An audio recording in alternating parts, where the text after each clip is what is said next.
என் பயணங்களில் என்னை கவர்ந்த அழகியவள், உலகியலில் அத்தனை பண்பையும் ஒருங்கே கலந்த தாரகை. பல்லாயிரம் தொலைவுகள் பயணித்தும் கண்டதில்லை அவள் போல். சொர்க்கம் என்பது எது எனில் அவள் மடி என்பேன். அவளின் சுவாசக் காற்று என்னை வருடுகையில் அத்தனை பேரின்பம். வயது எனக்குத்தான் கூடுகிறது, அவளோ என்றும் குமரியாய். இதுவெல்லாம் சில காலம் முன்பு வரை மட்டுமே நான் உணர்ந்தது. இன்றோ அவள் தினம் தினம் துகிலுரிக்கப்படுகிறாள் தடுப்பாரின்றி. அவளின் அழகு அங்கங்கள் நொறுக்கி எடுக்கப்படுகிறது ஓயாமல். வளர்ச்சி என்ற பெயரில் நாள்தோறும் வதைக்கப்படுகிறாள் இரக்கமின்றி. உடைந்து சிதறும் உடல் பாகங்களை வாகனங்களில் நாடு கடத்துகிறார்கள் எல்லைகள் தாண்டி. அவளின் கம்பீரம் வீழ்ந்து கொண்டிருக்கிறது பாறை துண்டுகளாய்.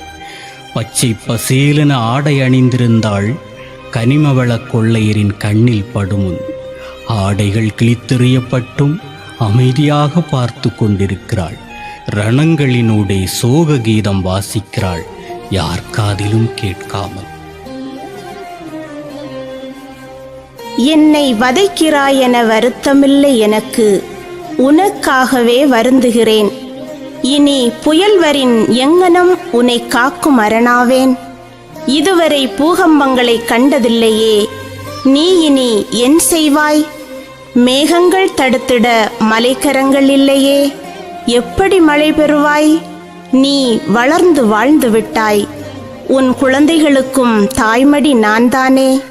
மறவாதே மானுடா, மடிந்து கொண்டிருப்பது நான் அல்ல, உன் சந்ததி. கல்குவாரி பள்ளங்களில் என் இரத்தம் இன்னும் கசிகிறது. மழை இல்லாவிடில் அதுவேனும் பசியையாற்றும் குடிநீராய். உன் மௌனங்களில் கரைந்து கொண்டிருக்கிறேன் குரலற்ற ஊமையாக.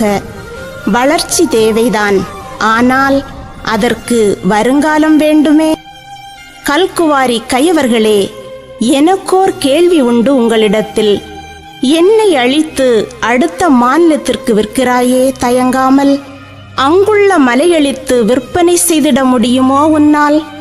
காத்திருக்கிறேன் பதிலுக்காய். முடியாதென்பதே உன் பதிலாக இருக்கக்கூடும். பெற்ற தாயை கூறு போட்டு பணமாக்க அவனொன்றும் முட்டாளில்லை உன் போல்.